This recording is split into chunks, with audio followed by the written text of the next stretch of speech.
Di bawah kaki Gunung Siklop yang megah, Yunus Wonda, Bupati Jayapura, merayakan ulang tahun ke-53 dengan penuh syukur dan refleksi. Angin malam yang sejuk menyapu halaman rumahnya, membawa serta doa dan harapan dari keluarga serta sahabat yang berkumpul. Lilin-lilin kecil menyala, menerangi wajah-wajah penuh kebahagiaan, sementara suara doa mengalun, mengiringi perjalanan seorang pemimpin yang telah mengabdikan dirinya bagi masyarakat Papua. Dalam momen ini, Yunus Wonda tidak hanya merayakan bertambahnya usia, tetapi juga merenungkan perjalanan hidupnya, tantangan yang telah dihadapi, kemenangan yang telah diraih, dan impian yang masih ingin diwujudkan untuk Jayapura. Seperti Gunung Siklop yang tegak berdiri, ia berusaha menjadi sosok yang kokoh, membawa harapan dan perubahan bagi daerahnya. Sebagai seorang yang beriman, ia pun mengingat firman Tuhan yang menjadi pegangan dalam hidupnya. Tetapi orang-orang yang menanti-nantikan Tuhan mendapat kekuatan baru. Mereka seumpama Raja Wali yang naik terbang dengan kekuatan sayapnya. Mereka berlari dan tidak menjadi lesu, mereka berjalan dan tidak menjadi lelah. Yesaya 40:31. Ayat ini menjadi pengingat bahwa setiap langkah yang diambil, setiap keputusan yang dibuat, dan setiap perjuangan yang dijalani, semuanya berada dalam rencana Tuhan. Dengan semangat yang tak pernah padam, Yunus Wonda melangkah ke tahun berikutnya dengan harapan baru, membawa Jayapura menuju masa depan yang lebih baik. Kesaksiannya pada momen perayaan ulang tahunnya, Yunus Wonda mengaku bahwa ada misi Tuhan dalam hidupnya. Banyak masa sulit yang ia lewati dengan baik dan banyak mujizat Tuhan yang terjadi dalam hidupnya yang tak ia pikirkan. Salah satu yang ia rasakan adalah sejak musibah kecelakaan pesawat yang menimpahnya dan kehilangan pendamping hidupnya beberapa tahun silam. Hal itu membawa dia melewati suka dan duka yang membentuk dirinya sebagai sosok pemimpin yang baik bagi keluarga maupun banyak orang di Papua. Yunus mengaku, Tuhan adalah segala-galanya bagi kehidupannya dari sejak dalam rahim ibu hingga sampai saat ini usianya memasuki 53 tahun. Salah satu ayat firman pegangannya adalah Amsal 3 ayat 16-18. Umur panjang ada di tangan kanannya, di tangan kirinya kekayaan dan kehormatan. Jalannya adalah jalan penuh bahagia, segala jalannya sejahtera semata-mata. Ia menjadi pohon kehidupan bagi orang yang memegangnya. Siapa yang berpegang padanya akan disebut berbahagia. Ya, pertama saya mengucap syukur kepada Tuhan. Sebenarnya satu hal yang dalam hidup saya yang selalu saya sedikit tidak sejalan itu ketika ulang tahun. Karena yang saya hitung itu berapa tahun lagi saya akan hidup begitu. Nah, sekarang sudah 53. Saya hitung berapa tahun lagi saya akan hidup di dunia ini. Itu selalu buat saya terganggu, maka saya tidak suka bikin ulang tahun. Jadi seringkali hanya cukup berdoa, sudah cukup selesai. Ulang tahun pun kadang waktu masih di DPR, staff yang lebih banyak maka buat. Kalau saya sendiri tidak. Karena tadi itu, saya hitung waktu yang saya masih sisa ini kira-kira berapa lama lagi. Dan itu sangat mengganggu sekali. Ya, puji Tuhan hari ini saya bisa ada di 53 tahun. Ya, itu banyak persoalan, banyak masalah, banyak tantangan. Tapi saya hanya yakin bahwa bersama Tuhan, semua yang terberat, semua yang tersulit, pasti saya akan lalui dengan baik. Terima kasih untuk semua keluarga hari ini hadir. Terima kasih untuk seluruh PD dan semua kepala distrik dan semua masyarakat. Hari ini memang saya sengaja tidak buka undangan lebih banyak. Kalau saya buka undangan lebih banyak, ini mungkin tidak cukup saya punya tempat ini. Nah, saya usahakan hari ini saya bisa bertatap muka lebih banyak dengan saya punya OPD saya dan juga sebagian besar masyarakat dan keluarga yang ada di PD Gunung ini.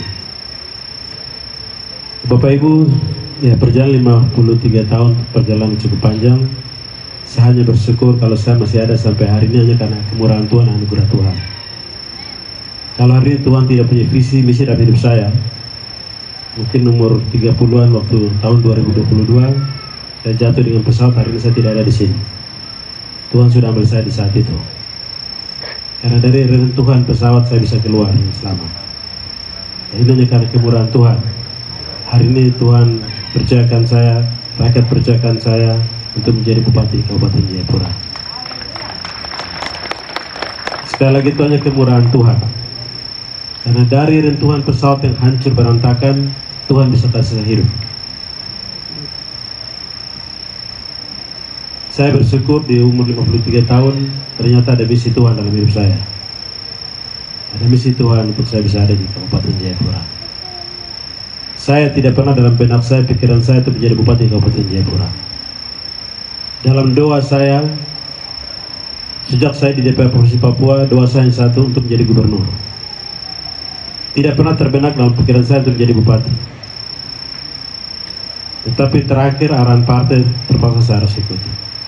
Dan bagi saya sebagai loyalitas kepada partai, apapun keputusan partai, suka tidak suka, senang tidak senang, saya harus ikuti. Sebagai kader partai harus tunduk dan loyal kepada partai. Sehingga akhirnya saya putuskan untuk masuk ke Kabupaten Jayapura. Ya, terima kasih untuk semua hadir hari ini. Perjalanan yang cukup panjang, 53 tahun, banyak sekali persoalan, banyak sekali tantangan yang saya hadapi. Ya. Waktu saya jatuh dengan pesawat, setelah itu saya punya kaki sebelah kiri terlepas. Saya harus berobat dengan waktu cukup lama. Saya harus pegang tongkat sekitar 6 bulan. 3 bulan pertama saya harus lepas yang kanan, 3 bulan kemudian saya lepas yang kiri. 1 bulan kemudian istri saya yang pertama Tuhan panggil. Itu tantangan terberat dalam hidup saya. Dan semua itu saya bisa lalui. Persoalan demi persoalan yang luar biasa saya hadapi. Tapi di situ saya mulai belajar untuk saya dibentuk. Karena saat itu begitu saya tinggalkan dunia penerbangan, saya masih di politik. Bapak almarhum hadirkan saya untuk menjadi anggota DPR Papua. Beliau minta saya untuk masuk di Partai Demokrat. Masuk di Partai Demokrat dan langsung beliau tunjuk saya sebagai pimpinan DPR Papua. Kan pada saat itu kami pimpinan kedua. Saya orang yang tidak tahu memimpin rapat. Sama sekali saya tidak tahu. Saya hanya tahu bagaimana saya buka buku, lihat pesawatnya rusak di mana. Itu hanya pikiran saya hari-hari, hanya itu saja. Tetapi saat itu Bapak suruh saya harus masuk politik. Dan satu saya pindah untuk masuk ke politik. Dan harus memimpin DPR Papua. Dan begitu masuk langsung saya ditunjuk oleh partai. Bapak almarhum suruh saya untuk jadi wakil ketua DPR. Bagi saya sesuatu yang sangat berat sekali, sulit sekali. Karena saya tidak pernah pimpin rapat, tidak pernah sama sekali. Bagaimana di DPR, badan musyawarah, banmus, balik, segala saya benar-benar lupa. Saya tidak tahu sama sekali.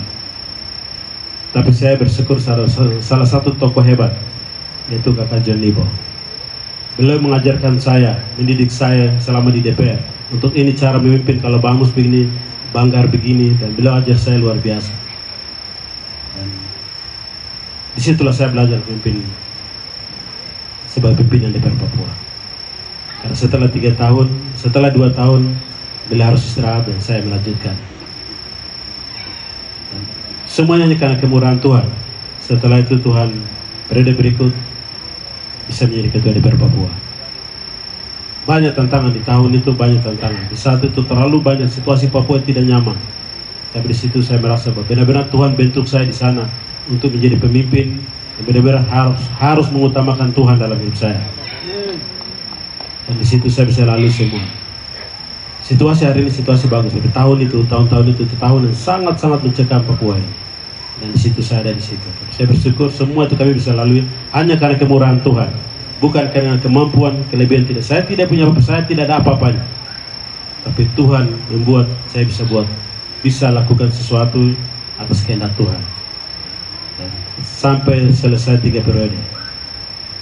Dalam perjalanan setiap tahun, ya pernah sekali bikin ulang tahun. Sebenarnya saya paling tidak suka sekali bikin ulang tahun. Tapi puji Tuhan hari ini di 53 tahun harus bikin ulang tahun lagi. Jadi ya saya tadi malam dikejutkan dengan saya punya tim dan juga saya punya alumni. Alumni saya semua hadir malam jam 12 malam. Di saat yang saya sudah tidur, saya sudah tidak tahu lagi. Dan saya dipaksa bahwa harus bangun karena ada tante saya yang katanya sakit keras. Saya bangun dalam keadaan dan saya marah istri saya luar biasa. Saya bilang, kau sudah tahu jam berapa suruh bangun malam-malam begini.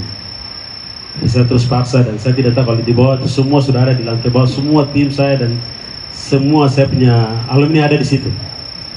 Dalam keadaan yang sudah antara sadar dan tidak, tiba-tiba semua bilang selamat ulang tahun. Luar biasa, selamat ulang tahun di malam hari. Ini semua pagi. Ya, terima kasih untuk semua surprise dan itu bagi saya yang paling pertama kali dalam hidup saya surprise-nya itu tadi malam itu. Tidak pernah saya ada seperti itu. Biasanya saya baca situasi jelas ini pasti ada begini. Tapi tadi malam benar-benar saya buta sama sekali. Saya tahu saja ke rumah sakit. Ternyata bukan rumah sakit. Justru malam teman-teman hadir semua di rumah saya. Terima kasih banyak untuk semua. Sekali lagi terima kasih. Perjalanan saya kalau saya cerita tidak akan habis, terlalu panjang. Tapi saya mengucap syukur bahwa dari peristiwa demi peristiwa Tuhan tolong saya sampai hari ini bisa menjadi seorang bapak untuk anak-anak saya. Karena setelah istri saya meninggal, itu hampir 5 tahun saya duda untuk mengurus anak-anak saya, karena harus bisa tampil sebagai bapak dan mama untuk mereka. Dan setelah itu saya ambil keputusan untuk menikah. Semua ini hanya karena kemurahan Tuhan. Perjalanan cukup panjang, tapi hari ini saya mau sampaikan kepada Bapak Ibu, hanya karena pertolongan Tuhan, tidak ada karena lain-lain. Dari kejatuhan sampai hari ini semua karena kemurahan Tuhan.